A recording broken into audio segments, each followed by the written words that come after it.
जल्दी पूरा हो जाएगा। बहुत बहुत धन्यवाद। Thank you. धन्यवाद सर। 14 प्रकार का मुख्य काउंटर हम लोग लगाते हैं, लेकिन इसका अर्थ ये नहीं है कि उतना ही विषय आप दे सकते हैं। जैसे अभी हमारे पास अभी लोग बता रहे हैं कि जो ये हेल्थ एंड वेलनेस सेंटर है इसमें बाथरूम वगैरह आदि की कमी है, तो ठीक है हमारा हेल्थ डिपार्टमेंट आया है, लेकिन वहाँ ये आप एप्लीकेशन दे सकते हैं। इसका कानूनी प्रक्रिया क्या है कि ये आवेदन जब इकट्ठा होता है तो सहयोग पोर्टल पर इसकी एंट्री की जाती है। मतलब ये नहीं हो सकता कि सिर्फ कोई विभाग या वीडियो साहब चाहेंगे कि अपने मन से आवेदन को दबा दें या नहीं बताएं, नहीं दिखाएं, ऐसा संभव नहीं है। क्योंकि अभी 5 बजे जब ये खत्म होगा तो सभी काउंटर से रिपोर्ट लिया जाता है, आप न्यूज में भी पढ़ते हैं, पब्लिश किया जाता है। उस सभी आवेदन का कार्यपालक सहायक के माध्यम से उसकी कोशिश करते हैं कि आज ही हो जाए, नहीं तो अगले दिन और हम लोग आदमी बढ़ा करके उसका एंट्री कर देते हैं। अब वहाँ से क्या होता है कि संबंधित विभाग को चला जाता है।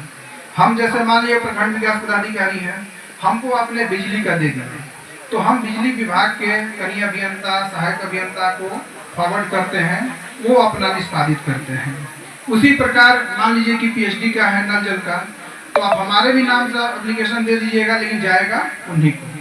तो यहाँ ये सहूलियत सबों को है कि एक गैर जानकार जिसको बहुत ज़्यादा कानूनी प्रक्रिया के बारे में जानकारी नहीं है, वो भी आप सीधे प्रखंड विकास पदाधिकारी के नाम से भी आवेदन दे दीजिएगा तो आपका आवेदन चला जाता है।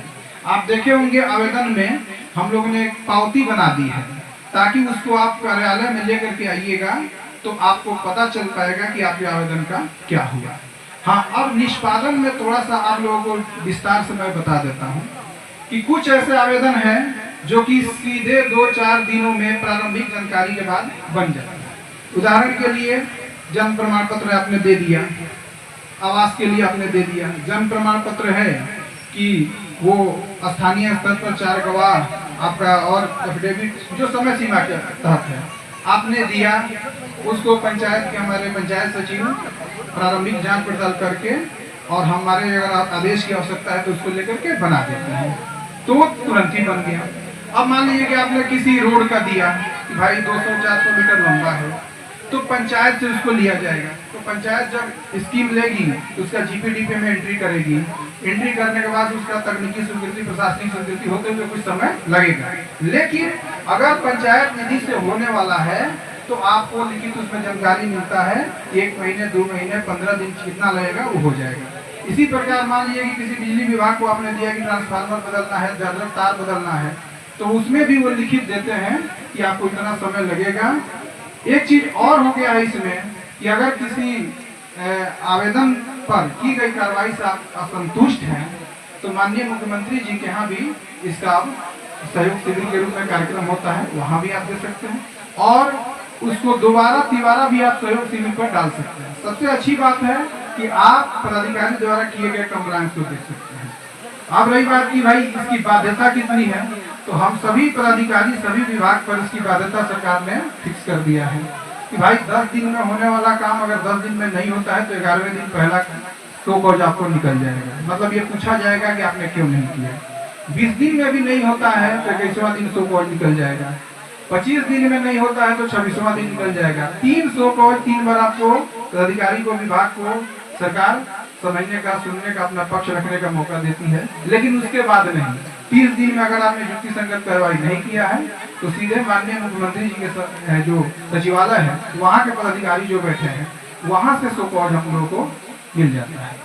तो ये आप लोगों के लिए बहुत अच्छी बात है। इस शिविर में संदेश हम सभी के माध्यम से यही देना चाह रहे हैं कि लोगों तक इसको जागरूकता के माध्यम से आप फैलाइए, सभी को बताइए। पंचायत कार्यालय में जो एग्जीक्यूटिव है, हमारे पंचायत सचिव हैं या अन्य कर्मी हैं, वो आपको अगर 2 पंचायत के प्रभार में है तो रोस्टर के अनुसार भी बैठेंगे, लेकिन उनको आवेदन दे सकते हैं। पोर्टल पर भी आप सीधे आवेदन कर सकते हैं, जिसका निष्पादन आपको टाइम बाउंड तरीके से और जो युक्ति संगत समाधान है वो मिलेगा। तो आज के कार्यक्रम में एक बार पुनः हम सभी का स्वागत करते हैं और मैं देख रहा हूँ कि 3 से भी ज़्यादा 4 बनने वाला है, फिर भी काफ़ी लोग यहाँ पर अपने आवेदन को दे रहे हैं। उम्मीद है कि ज़्यादा से ज़्यादा आवेदन आएगा और हम सभी मिल करके उसका निस्तारण करेंगे और फिर ये रिपीट भी होगा ये कार्यक्रम, तो उसमें भी लोग आएंगे। सहयोग पोर्टल का आप लोग सभी लोग भरपूर इस्तेमाल करिए, उसमें आवेदन करिए। एक चीज और राशन कार्ड के बारे में हम बता देते हैं, काफी लोग उधर खड़े थे, कि राशन कार्ड सरकार द्वारा बनाने का निर्णय लिया गया है। इसके द्वारा अभियान भी चल रहा है। उसमें कुछ जरूरी कागजात आपको, एक तो आपका आधार नंबर जो फीड हो वो मोबाइल नंबर आपको चाहिए, क्योंकि ओटीपी के द्वारा ही वो सत्यापित होगा तो बनेगा। पिछले दिनों कुछ राशन कार्ड कटा हुआ है नाम, उसमें कुछ योग्य लोग, अभी ऐसे सूचनाएं हम लोगों को कार्यालय में मिल रही है, तो घबराना नहीं है। उसमें कुछ जरूरी कागजात लगना है। आधार पहले से लगता था, आपका खाता घर के मालिक का लगता था, आधार इनेबल्ड मोबाइल नंबर जरूर चाहिए। अगर मान लीजिए घर में किसी का आधार से मोबाइल लिंक है तो उसी के नाम से आवेदन कर दीजिए, ताकि ओटीपी से सत्यापन हो जाए। जाति आय निवास आपको उसमें लगेगा, तो उसके लिए आपको घबराना नहीं है। हमारे विकास मित्र और कचहरी सचिव और अन्य लोगों को बताया गया है, आप आवेदन कर दीजिए और उसका रसीद हम लोगों को कार्यालय में मिल जाएगा। तो हम लोग सीओ साहब से कह के उसको प्रायोरिटी पर निकाल देगा। मान लीजिए हजारों जाति आय निवास का होता है, लेकिन 25-30 अगर एप्लीकेशन हमको मिला कि ये राशन कार्ड वाला है, तो हम लोग प्राथमिकता से उसको निकलवा देंगे और आपके कागजात में लग जाएगा। फिर जांचोपरांत अगर योग्य है तो आपका राशन कार्ड बनेगा। ठीक है। अब इसमें कोई अन्य किसी को कोई बात हो तो हम लोग उससे बात आप कर सकते हैं। सहयोग शिविर के बारे में कितनी जानकारी हमको